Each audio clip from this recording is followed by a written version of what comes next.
Now then, we had to wait almost 2 years, but Sunday really was a blessed day as The Handmaid's Tale finally returned to our screens. In just a moment, we'll be talking to OT Fagbenle, who plays Luke. But first, here's what we can expect from Series 4.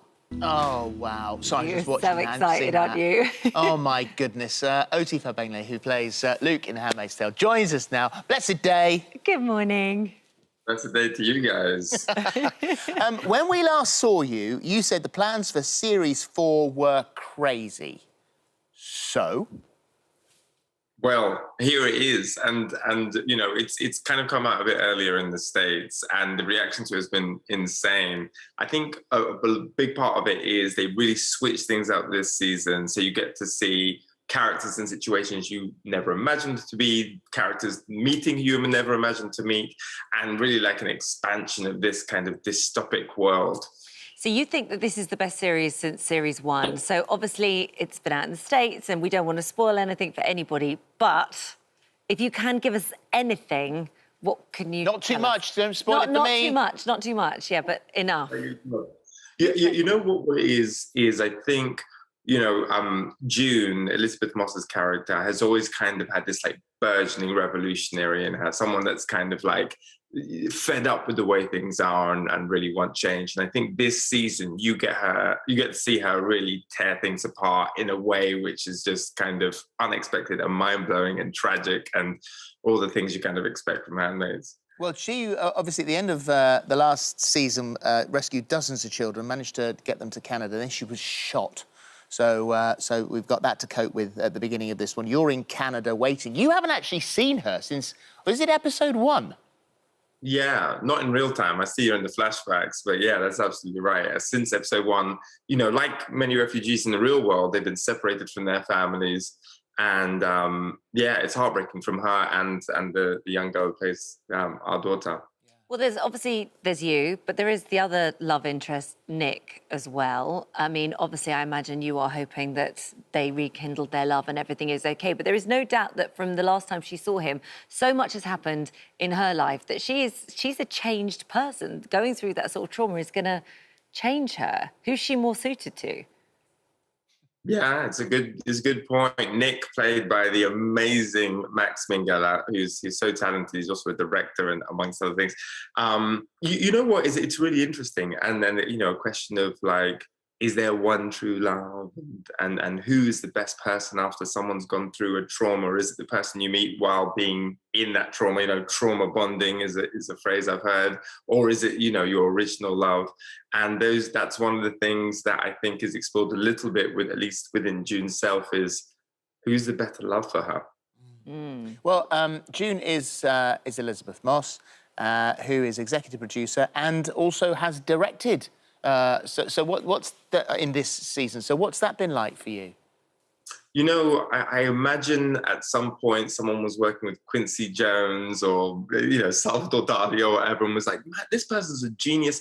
I work with Lizzie Moss. She's a savant of television. Her ability not just to act, but her directing is incredible. Her kind of understanding of the actor's process visually. She's an exec producer, not just a name, but, you know, so watching her is like watching a maestro. Yeah, she's just incredible. And so how was it? We're looking at those images there, you can see you've got your masks on and stuff, because the last time we spoke in 2020, you'd paused everything. So getting back into the studio and recording again, I imagine it all felt quite different, did it?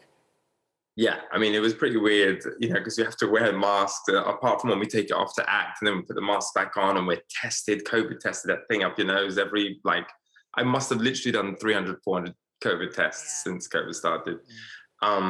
But that being said, it was a huge blessing because, you know, I realized that so many couldn't get to work. People didn't have the opportunity to follow their dreams and stuff. And we were doing that. It was under some testing circumstances, but everyone was under testing circumstances. So ultimately, we were working with a lot of gratitude and a lot of purpose because we knew people are sitting at home needing the entertainment. From people I know in the know, have said that this season 4 is very satisfying, because I would be, you know, that we've had stuff on Line of Duty. You get to the end of Line of Duty and think, I'm not satisfied at all in this. Whereas this apparently is very satisfying, but season 5 has been confirmed. Yes, yeah. I mean, because that's the thing sometimes. I think you watch a TV show and they set up all these questions and it like leaves you with this itch to be scratched. And then they don't scratch the itch because they know you'll come back the next season to get your fix. But what Handmaids have done brilliant this year is they've gone, right, we're going to answer that, we're going to answer that, we're going to answer that, we're going to answer that, and leave a big question for the next season. So I think they've done an incredible job, the writers. That's the way to do it, that's for sure. Listen, we're lucky to have you today because you're in Atlanta at the moment. You're currently filming The First Lady. You playing Obama?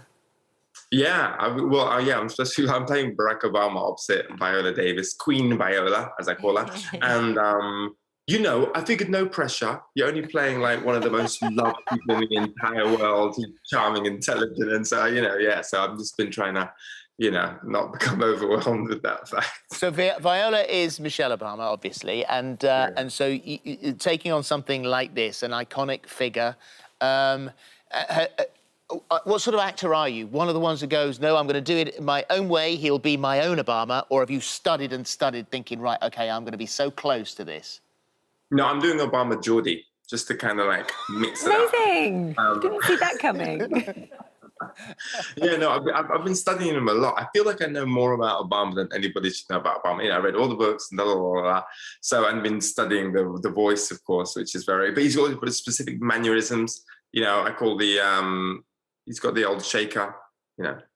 So I've been trying out all these different moves and stuff. But at the end of the day, what I feel like is important with a biopic is showing the bits that you don't see. You know, like if we want to go watch Obama, well, he's on YouTube, you know, go watch a documentary. So what we're trying to do with the drama is go see, okay, well, what's he like when the cameras turn off? And that's something I think is really exciting. Yeah, lovely. That's going to be amazing. That's something to get your teeth into. And also, we should just say you are part of the first wave of films after lockdown getting back into the cinemas. Black Widow, yeah. We know we can watch it on Disney Plus and you can see it elsewhere, but you can go to the cinema and see it. And this is where Scarlett Johansson, this is her sort of standalone Natasha Romanoff, and you are essentially playing her James Bond Q, aren't you, getting the gadgets? Yeah, in a way, apart from there's Flirting, which, you know, is curiously missing from Q and James Bond or Alfred and Batman. And so, yeah, you get a kind of sense that there's a bit more going on between my character and Natasha Romanoff, Black Widow. But it was a whole load of fun. Florence Pugh, our homegrown talent, is in it. She's extraordinary in it. She's absolutely, you know, just amazing talent. I'm so excited for people to get back in the cinema and watch this, or at home, wherever they do watch it. Get out and support it in the cinema. Yeah, let's get out and do what we can. Always good to talk to you. Lovely to talk to you, as always. Thank you, Oti. And it's Sunday at 9, The Handmaid's Tale on Channel 4. Absolutely not to be missed. All of them are available on catch-up if you start looking at it and think, oh, I'd like to know where this started. Well worth catching up on that. Thank you. Thank you. Lovely time with you. See ya. Bye.